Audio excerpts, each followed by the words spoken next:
I know it seemed like a lot of people were quite interested in the sailing aspect of my journey, so I thought it would be quite a good thing to make an update on that. To me, sailing and living on board is almost a bit like living on a different planet in a way. It's sort of so different, and it's such a big learning curve. There's so much to experience.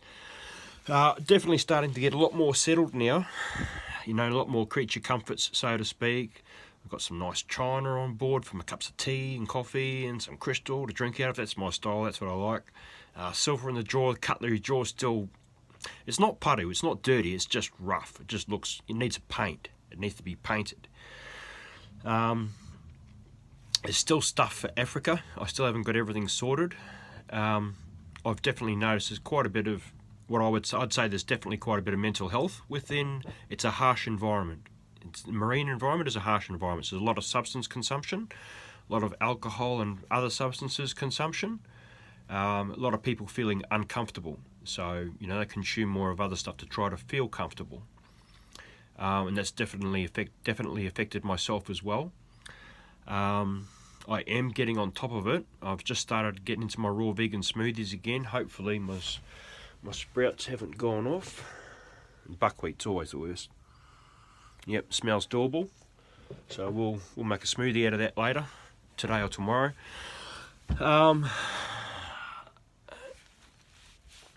And getting a lot closer, you know, getting a lot closer to having a lot more fun.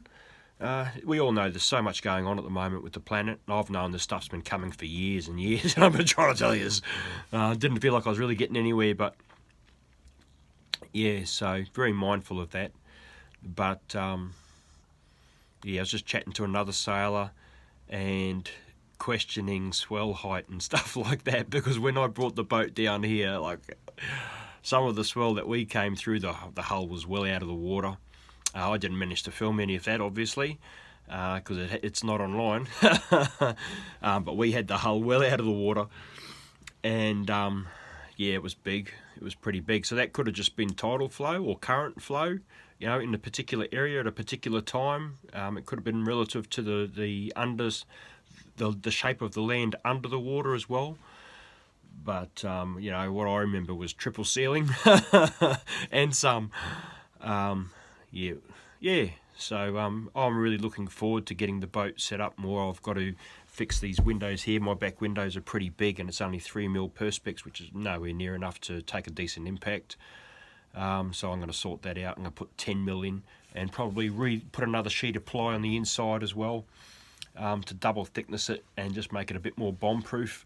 I haven't worked out. At the moment, I think I'm just going to liquid nail it. Just glue it to itself. I'm a little bit concerned about moisture getting into it, but I'll use marine ply. I'll get marine ply for the inside. Yeah, and my deck still needs to be sealed. It's not sealed anywhere near as well as what it could be.